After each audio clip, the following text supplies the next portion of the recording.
Well, howdy. I'm Jeff Arnold. I'm a seniors real estate specialist here in the Austin metro area.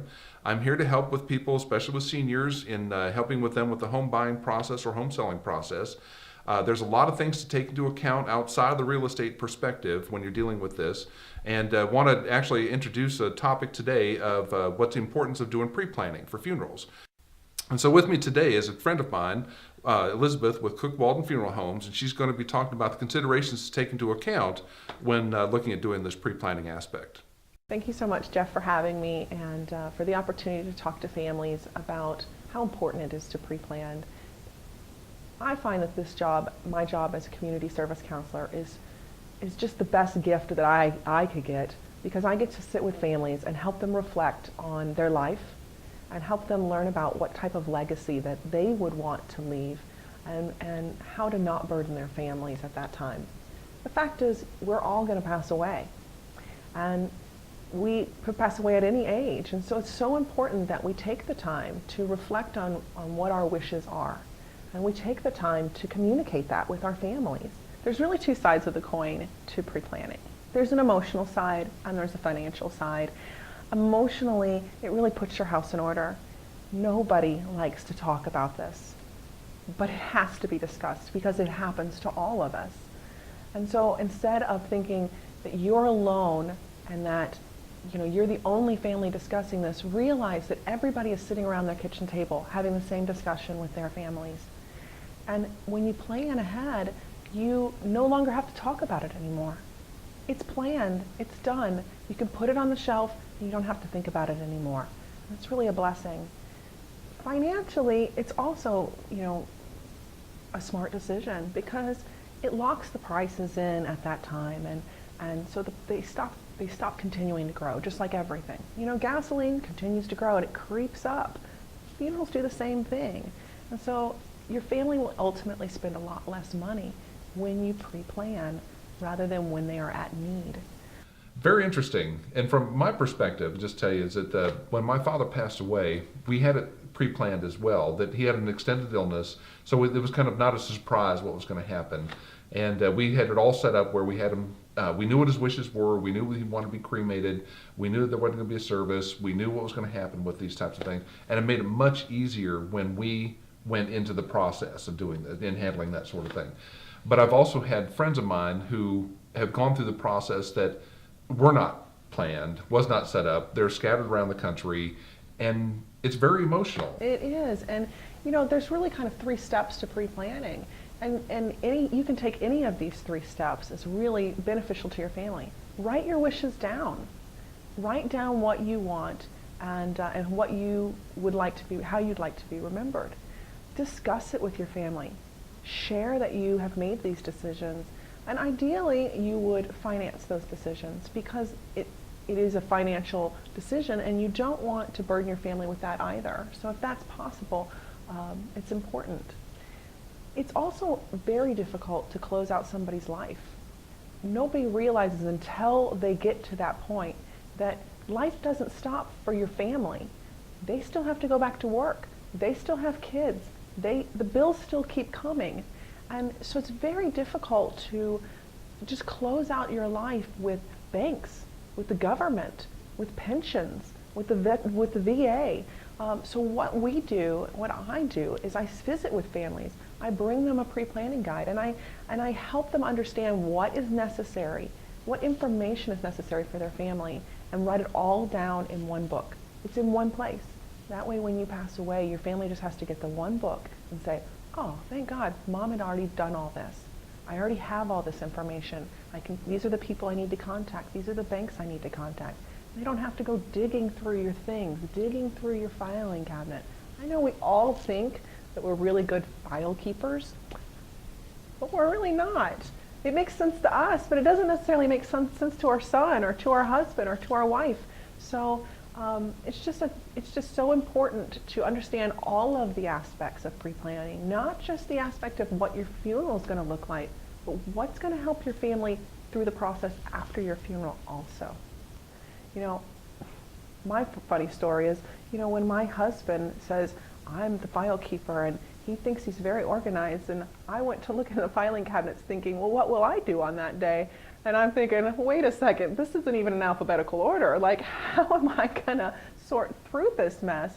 Yes, he has the credit card statements in there, but I don't know which ones are still open and which ones aren't, and are they all there? And it was really overwhelming for me. So I explained to him, it's important for me to just put this in a checklist form so I would know who to contact if something happened to him.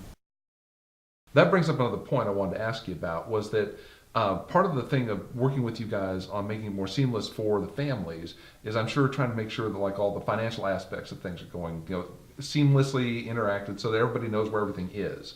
And so with my father, when we were getting prepared for his passing, we wanted to make sure that everything was lined up, that we knew where the bank accounts were, where the stocks were, where everything was located. The whole point of working with you guys was to make sure that we minimized that as we went through this period. Absolutely. So. Absolutely. It is so beneficial, and I'm so glad that we're working together to help the seniors within our community, because it is so important that we do this now. It's important for everybody to do this now.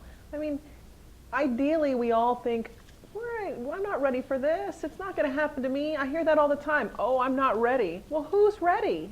I mean, who really says, okay, I'm going to do this tomorrow. Tomorrow I'm going to pass away. No, we all put it off. And so it's so important that we don't, because we don't know when we're going to pass away. So these ideas sound to be practical at any age. Absolutely. I mean, we all try to put this off. Not a lot of people say, yay, Elizabeth's coming over so we can talk about our funeral, but it's important to do. And most people are like, don't worry about it. I'm not even close. Well, we don't know when we're going to pass away. Nobody knows.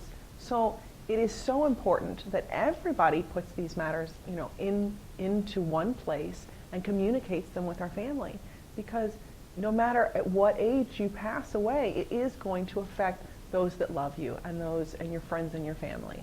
So the easier you can make that process for them, wouldn't that be just a wonderful gift for them? So Elizabeth, what if I had insurance? I mean, do people ever bring that up as to how that helps with the pre-planning aspect? Absolutely. Life insurance is important. My husband has life insurance, but life insurance is really for the living. It's to help me continue living in the way that I've grown accustomed to living.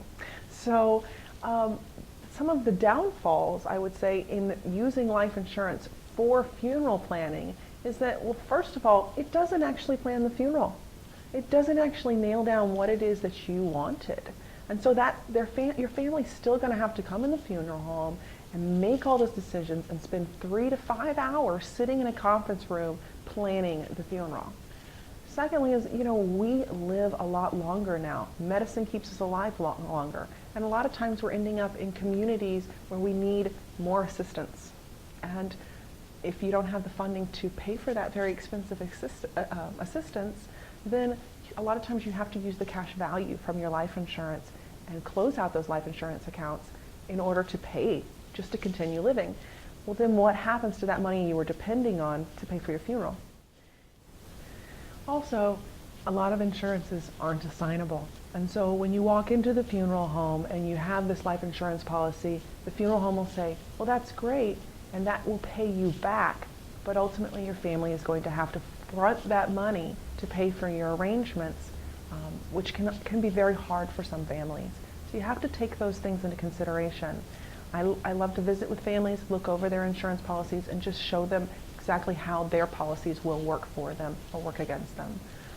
Like I said, it's very important to have life insurance, but you want to make sure you're using life insurance for the right reasons. Well, you make some great points. And so I just wanted to ask you, though, what happens if someone passes away when they're not local? You live in the Austin area, but you're out on a cruise, you're out on a trip, you're in Europe, you're in Chicago, whatever it is, and you pass. That's a really good point, Jeff, and I really wanted to make sure we talked about this, because it happens so often that we're not in our community when we pass away. Maybe you're visiting grandkids. Maybe your husband travels a lot with his job. Maybe you're just on vacation and you're cruising, or you're over in Hawaii. It costs almost $700 just to get from Dallas to Austin. It can be very expensive when you pass away somewhere else. It can be very expensive just to transport you to wherever your home is.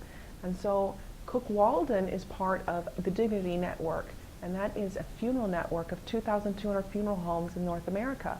We work seamlessly together so that no matter where you are, we will come and get you, we will bring you back, and it will be no additional cost to your family at the time of need.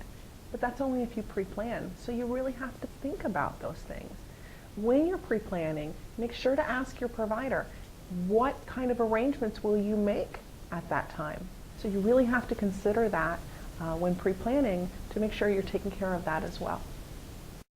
Well, Elizabeth, you've made a lot of great points. I know the pre-planning for when we were getting prepared for my father's passing really helped out quite a bit for us. And so, this got to be able to help out a lot for other families as well. Well, thank you so much, Jeff, and I really appreciate you giving me the opportunity to speak with your families. I know that this can be an uncomfortable subject to talk about, but it's absolutely crucial that we all sit down and do this reflection, and we all sit down and make these decisions. It will be so beneficial to your family. I have had the experience of seeing when there are plans made and when there are not, and it is a night and day difference. So I really just advise everyone to really consider starting this conversation with their families.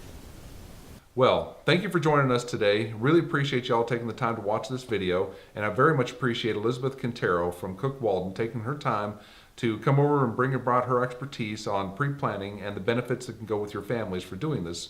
And I know it's an uncomfortable topic, but I know from our family, it was important for us to have it pre-planned. It made things much more seamless at our time of need. And I'm sure it'll be the same benefit for yours as well. Join me next time on our next installment we have on yourlocalcolor.com for another important topic covered for seniors real estate.